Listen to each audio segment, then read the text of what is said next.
Bismillahirrahmanirrahim. Assalamualaikum warahmatullahi wabarakatuh. Alhamdulillah, wassalatu wassalamu ala rasulillah wa ala alihi wa sahbihi wa mawalah, amma ba'du. Rabbi syrah li sadri wa yassir li amri wahlul 'uqdatam min lisani yafqahu qawli. Ma'asyiral muslimin yang dimuliakan oleh Allah Subhanahu wa taala, alhamdulillahirabbil alamin, segala puji hanya milik Allah Subhanahu wa taala. Pada malam hari ini kita berjumpa kembali di majelis kita di tempat salah satu rumah Allah ini. Mudah-mudahan Allah Subhanahu wa taala selalu memberikan barokah dan bimbingan kepada kita. Amin ya rabbal alamin. Ma'asyiral muslimin rahimakumullah, sebagaimana biasa pada hari ini kita akan belajar tentang tauhid. Ya, kita belajar tentang haknya Allah Subhanahu wa taala dan kewajiban seorang hamba. Inilah yang di dalam sebuah hadis yang disampaikan oleh Rasul sallallahu alaihi wasallam ketika Mu'adz, ya. Jadi beliau bersabda sebenarnya untuk Mu'adz, tapi ini berlaku secara umum. Maka Rasul sallallahu alaihi wasallam pernah bertanya, ma haqqullahi 'alal ibadi wa ma haqqul ibadi 'ala Allah. Apa haknya Allah terhadap hamba dan apa haknya hamba terhadap Allah? Haknya Allah terhadap hamba adalah an ya'buduhu wa la yusyriku bihi syai'a, yaitu agar dia hanya menyembah, beribadah kepada Allah dan tidak menyekutukannya. Ini hak Allah. Kemudian hak manusia kepada hamba, hak hamba kepada Allah adalah bahwasanya bahwasanya dia dimasukkan ke dalam surga selama hamba tersebut tidak berbuat syirik kepada Allah. Nah, masya Allah, hari ini kita belajar di sini bersama adalah belajar tentang haknya Allah. Dan inilah, kalau secara keagamaan, inilah ilmu yang paling tertinggi, yang paling pokok yang dipelajari oleh seorang muslim. Tanpa ini semuanya akan hancur. Tanpa ini akan muncul polemik. Kalau kita lihat dalam sebuah permasalahan, Allah Ta'ala mengatakan, fa in tanaza'tum fi syai'in farudduhu ilallahi wa rasulih. Ketika terjadi bersih tegang, terjadi perdebatan antara kalian, Allah Ta'ala mengatakan farudduhu ilallah, kembalilah kepada Allah dan Rasulnya. Inilah pelajaran tauhid.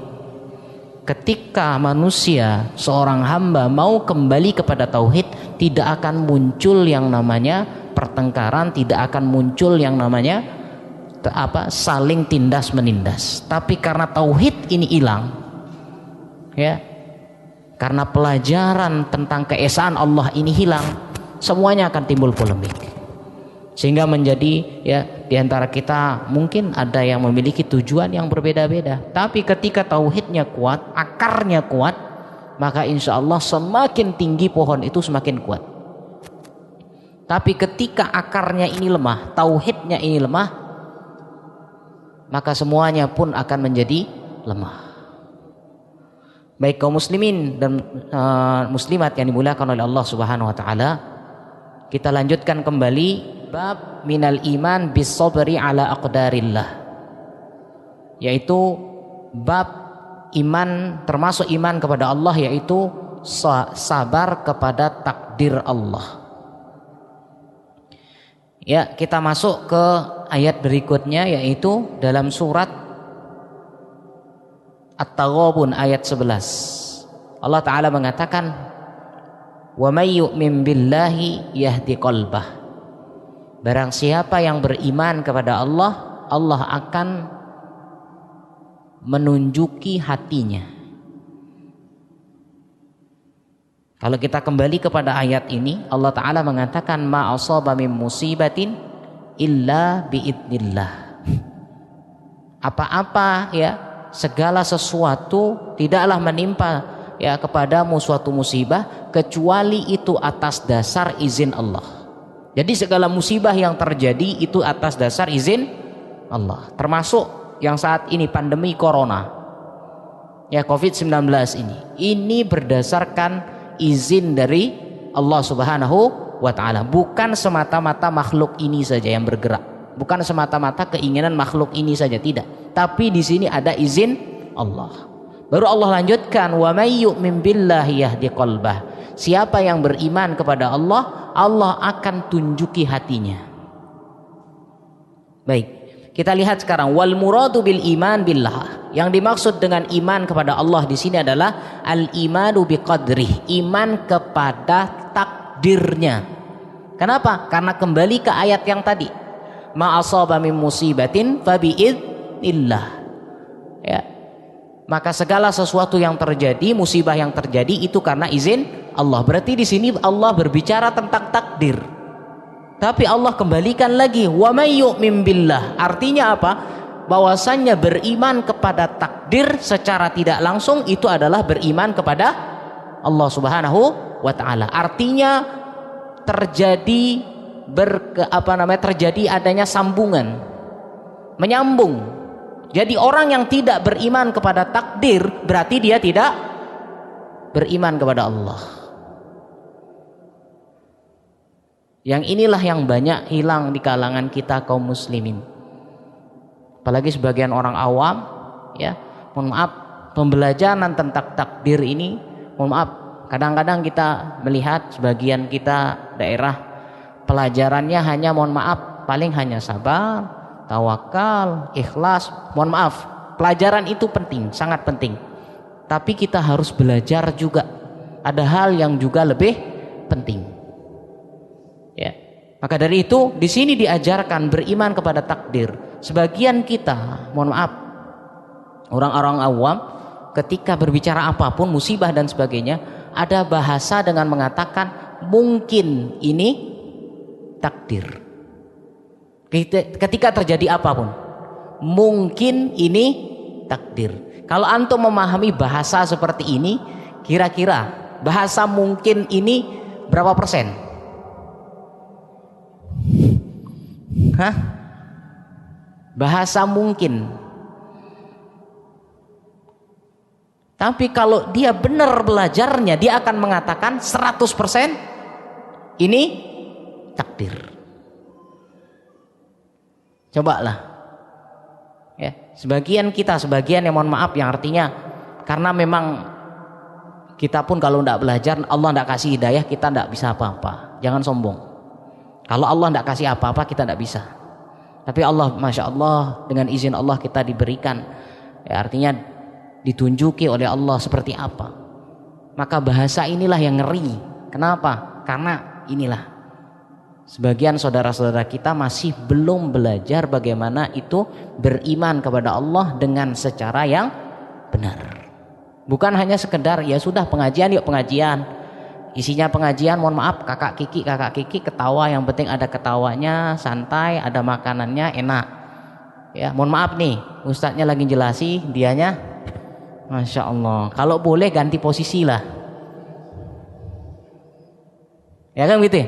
Ketika rapat saja, mohon maaf ini, ketika kita rapat saja, ya, rapat dengan bos, rata-rata ya makanan belum berani ada yang nyentuh kalau bosnya belum izinin gitu ya.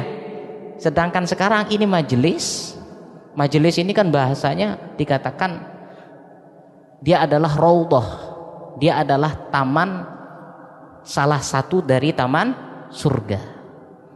Masya Allah, nama musola kita adalah taman, ya, musola ar-raudhah, pas. Ini kan taman ilmu, enak kita. Bayangkan kalau seandainya ini antum sudah dibagikan makanan, yang menjelaskan adalah Rasulullah Sallallahu Alaihi Wasallam sambil makan gorengan begini. Ya, ini saya tidak nunjuk yang di luar, ya. Gorengannya tidak ada soalnya. Ya, jadi itu. Ini menunjukkan maka kita belajar bersama. Ya, belajar yang baik bahwasanya inilah takdir. Jangan ada lagi bahasa mungkin atau bahasa kayaknya bisa jadi takdir. Berarti kan ini bahasa berapa persen beriman tentang takdir. Padahal Allah katakan wa may yu'min billahi yahdi qalbah. Siapa yang beriman kepada Allah dalam kurung beriman kepada takdir, Allah akan menunjukinya. Di sini 100% harus beriman kepada takdir, tidak ada setengah-setengah. Apapun yang terjadi, bahkan pohon ranting atau begitu juga daun yang jatuh dari pohonnya pun itu berdasarkan takdir. Kita jalan ke sini menuju masjid ini adalah takdir. Jangan ada lagi bahasa mungkin. Kalau mungkin berarti perlu dipertanyakan tentang pembelajarannya. Perlu ditanyakan bagaimana keimanannya kepada Allah Subhanahu wa taala. Rukun iman ada 6. Yang pertama iman kepada Allah, yang kedua kepada malaikat, yang ketiga kepada kitab, yang keempat Rasul, yang kelima hari kiamat, yang keenam takdir, yang keenam. Ini berkaitan, satu saja dikufuri semuanya akan kufur. Satu saja dikufuri semuanya akan menjadi kufur. Apalagi dalam Rasul kan banyak, Nabi banyak, satu saja dikufuri Nabi itu maka dia kafir. Tidak percaya sama Isa, tidak percaya sama Isa, maka dia kafir. Kita percaya Isa adalah seorang nabi, seorang rasul, tapi bukan Tuhan. Itu perbedaan kita dengan orang-orang Nasrani. Mereka percaya Isa itu adalah Tuhan, anaknya Tuhan atau bapaknya Tuhan dan sebagainya. Tapi kita orang Islam, Isa itu adalah Rasulullah. Dia adalah seorang nabi, utusan Allah. Siapa yang tidak beriman dengan ini kafir. Apalagi takdir. Ya, takdir secara global, bahasa setiap terjadi musibah dan sebagainya, oh ini takdir. Apalagi bahasa, oh ini karena ini tidak ngasih kita kemarin sama laut ini, marah dia penghuni laut ini.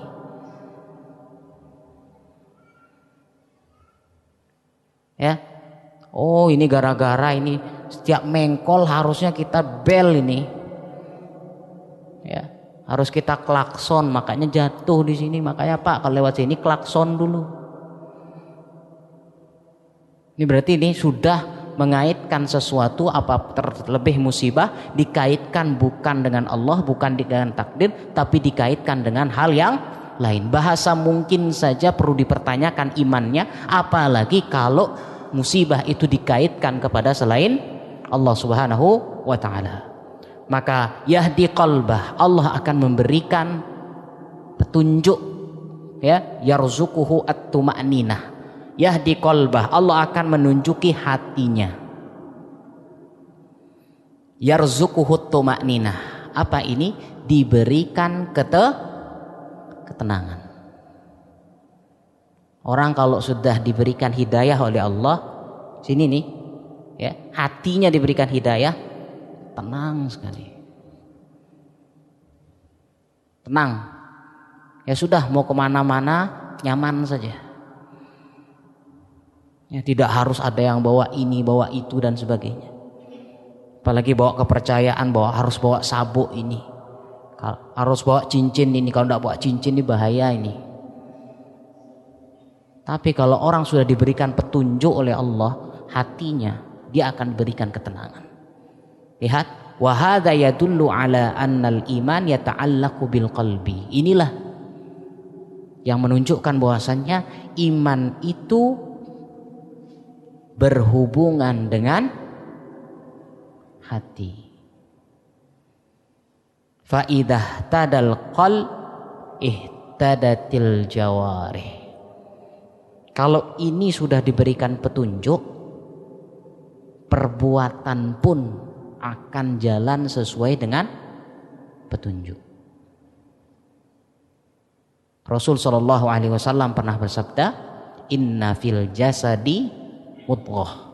Sesungguhnya di dalam tubuh manusia itu ada segumpal daging. Idza saluhat saluhal jasadu kulluh. Kalau daging ini baik, maka semuanya ikut baik. Wa idza fasadat, tapi kalau ini rusak, fasadal jasadu kulluh. Semuanya pun akan rusak.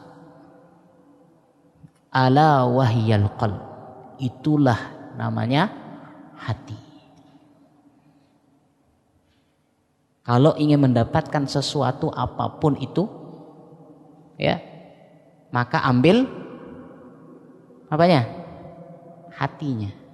Kalau ingin menaklukkan orang, ambil hatinya. Mau menaklukkan istrinya,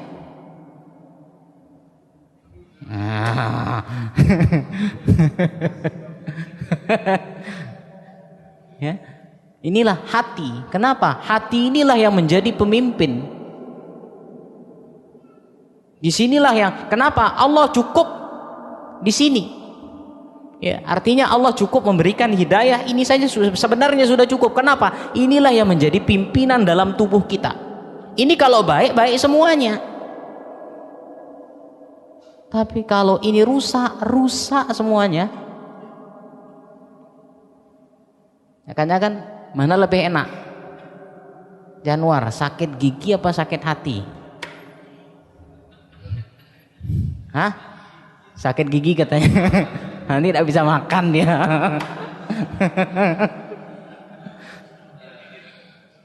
Ya. Ya artinya kita sudah paham. Ini kalau hati udah sakit, semuanya akan sakit. Semuanya terasa tidak enak dan sebagainya. Makanya ya, orang yang beriman kepada takdir di sini, hati itu akan tenang.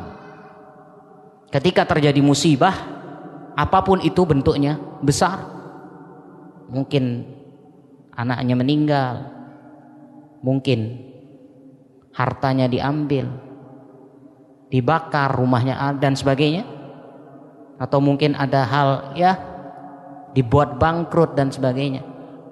Tapi kalau hati ini sudah ya diberikan hidayah, dia akan tenang.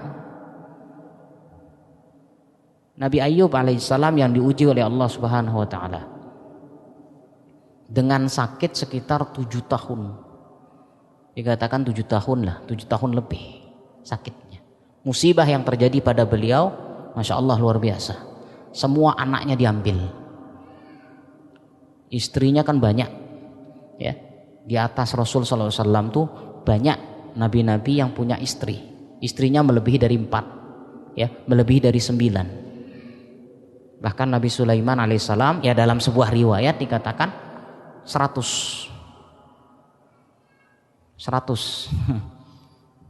Masya Allah, beliau nabi kita.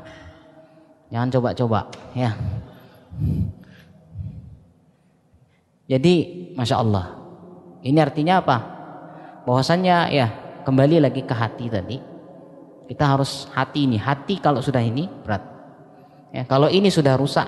Tapi kalau ini sudah diberi hidayah, Masya Allah, nggak melihat badan kecil maupun besar, tidak melihat kaya atau miskin. Tapi kalau ini tenang. Nabi Ayub alaihissalam seperti tadi, tenang, semuanya diambil, dia tenang.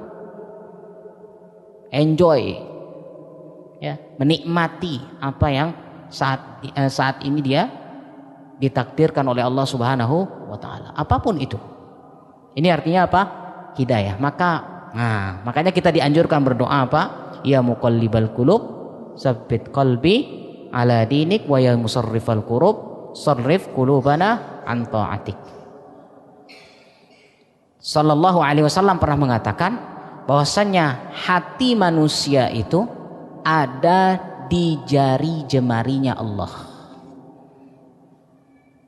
Hati manusia ada di jemarinya Allah Subhanahu wa taala.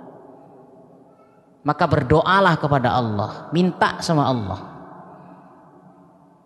Ditunjukkan hati ini, ya muqallibal qulub, wahai yang membolak-balikkan hati, sabbit qalbi ala dinik, tetapkan hatiku di atas agamamu. Wa ya musarrifal qulub, begitu juga yang menyelewengkan hati, sarrif qulubana an ta'atik, selewengkan hati kami kepada ketaatan kepadamu. Ini susah, apalagi ini urusan hidayah, urusan hati. Ada orang yang sudah berusaha mencari, dia sudah deket tapi tidak dapat. Sudah deket tinggal selangkah tapi tidak dapat. Ada yang jauh tidak pernah belajar, tidak pernah ngapa-ngapain, tiba-tiba sadar. Tidak ada teman siapa-siapa, tidak ada. Tiba-tiba kok saya terus begini aja. Ditunjuki oleh Allah Subhanahu wa taala. Akhirnya berubah. Disinilah Allah Ta'ala, ya Rasulullah SAW mengatakan, disinilah bahwasanya Allah itu membolak-balikkan hati siapapun, apalagi urusan hidayah, itu urusan Allah, bukan urusan manusia. Nabi Muhammad SAW pun tidak mampu memberikan hidayah kepada pamannya sendiri. Nabi Ibrahim alaihissalam, Khalilur Rahman, kekasih Allah. Ya, kekasih Allah yang mendapatkan gelar kekasih dua orang di dunia ini, Rasulullah SAW dengan Nabi Ibrahim alaihissalam. Nabi Ibrahim alaihissalam tidak mampu memberikan hidayah kepada bapaknya, siapa namanya? Azar. Nabi kita siapa? Manusia biasa. Nabi bukan, dan sebagainya. Ini hidayah. Kalau Allah sudah kasih hidayah, pembunuhnya siapa namanya? Hamzah? Siapa? Wahsy. Subhanallah, ternyata masuk Islam. Pembunuhnya Wahsy. Pembunuhnya Hamzah. Siapa Hamzah? Pamannya Rasulullah sallallahu alaihi wasallam. Bahkan yang makan apa ini? Hatinya siapa namanya? Hamzah siapa? Hindun. Bayangkan siapa? Beliau. Abu Sufyan sebelum dapat hidayah, masya Allah, termasuk pembesar dalam kafir Quraisy. Ternyata diberikan hidayah. Orang-orang yang jauh ini dengan Rasul Shallallahu Alaihi Wasallam, jauh, tidak ada hubungan kerabat, tapi bisa mendapatkan hidayah. Maka kita bersyukur pada Allah. Kita adalah orang-orang yang dipilih oleh Allah Subhanahu Wa Taala masuk ke dalam masjid ini, masuk ke dalam musola, melaksanakan sholat jamaah. Ini namanya hidayah, petunjuk. Kalau sudah diberikan petunjuk, pegang yang kuat. Pegang yang kuat, malah jangan ditinggal. Bagaimana cara megang yang kuat? Ya, salah satunya adalah banyak belajar.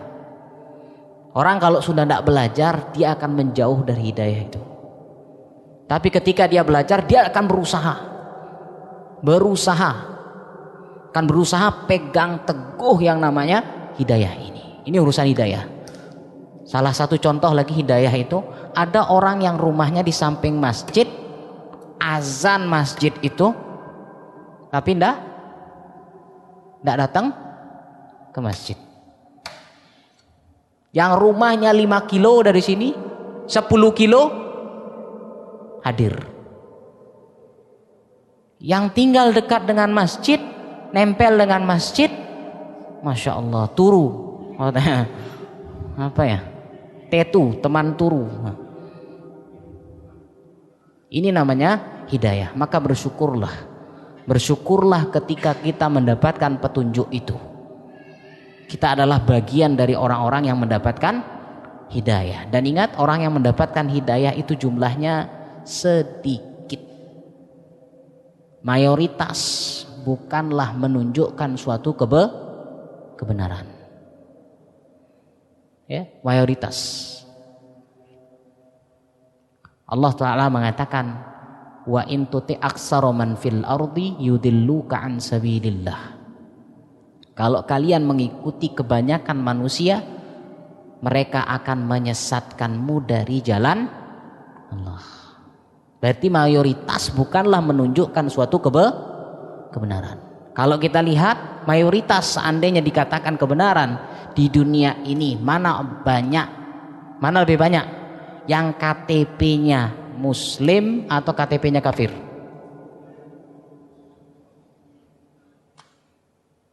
Jumlahnya 6,5, ini ya 6,5 miliar. Muslimnya paling, yang Muslim KTP maksudnya secara KTP-nya seluruh dunia paling sekitar 1, berapa M. Sisanya 5 M-an kafir. Kalau seandainya mayoritas itu memang benar, berarti mereka yang benar, kita yang salah. Tapi Allah mengatakan apa? Ya, jika kamu mengikuti yang lebih banyak, kalian akan sesat. Ya. Bahkan sebagaimana Umar radhiyallahu anhu pernah berdoa kepada Allah Subhanahu wa taala, Allahumma ja'alna min ibadikal qalil. Ya Allah, jadikanlah aku hamba-hamba yang sedikit. Ternyata orang yang beriman, orang yang bersyukur itu jumlahnya lebih sedikit. Ini ya, ma'asyiral muslimin rahimakumullah, ya, baru perkataan qala Alqamah. Berkatalah Alqamah. Alqamah ini adalah termasuk tabi'in. Ya. Beliau sebenarnya hidup di zamannya Rasul sallallahu alaihi wasallam, tapi tidak bertemu dengan Rasul. Maka dinamakanlah dengan istilah tabi'in meskipun sezaman, karena yang namanya sahabat itu adalah orang yang sezaman dengan Nabi, bertemu dengan Nabi sallallahu alaihi wasallam meskipun sekali dan meninggalnya dalam keadaan beriman. Ini namanya sahabat. Tapi kalau ada yang hidup di zaman Nabi tapi tidak bertemu dengan Rasul tatap muka langsung, maka dia bukan termasuk sahabat, dia terhitung tabi'in. Semacam salah satunya Uwais Al-Qarni, ya, Uwais anaknya siapa? Saleh, masya Allah, yang bilang paling ganteng kemarin tuh, ya. Jadi itu termasuk ya Uwais Al-Qarni. Beliau adalah seorang tabi'in pula. Allahu alam. Maka beliau mengatakan huwa min akabirit tabi'in, bahwasanya beliau adalah termasuk senior dalam golongan tabi'in. Qauluhu, dia mengatakan huwa rajulu tusibuhul musibah, yaitu seseorang yang ditimpa musibah. Faya'lamu annaha min indillah, maka dia mengetahui semua ini terjadi ya ada di sisi Allah Subhanahu wa taala. Fayarda, sehingga dia ridha, wa yusallim, dan dia menerima. Dia tahu ini takdir, ini adalah ketetapan Allah Subhanahu wa taala, sehingga dia ridha dengan hal tersebut, wa yusallim, dan dia mau menerima. Wa tafsiru Alqamah hada min lazimil iman. Maka dari penafsiran Alqamah ya di sini menunjukkan inilah konsekuensi iman. Apa konsekuensi iman? Itu adalah li'anna man amana billahi alima anna takdir minallah. Siapa yang beriman, maka ya beriman kepada Allah, konsekuensinya dia harus beriman kepada takdir Allah. Ya. Karena iman kepada takdir termasuk bagian dari iman kepada Allah. Fayarda wa yusallim. Sehingga kalau dia mengenal hal ini, memahami secara baik, maka dia akan ridha dengan keputusan Allah apapun itu. Ya, dia sudah jualan, sudah usaha mati-matian, ya, pergi pagi pulang pagi atau pergi pagi pulang sore, malamnya lembur dan sebagainya lagi. Ya, sudah dicari ternyata belum.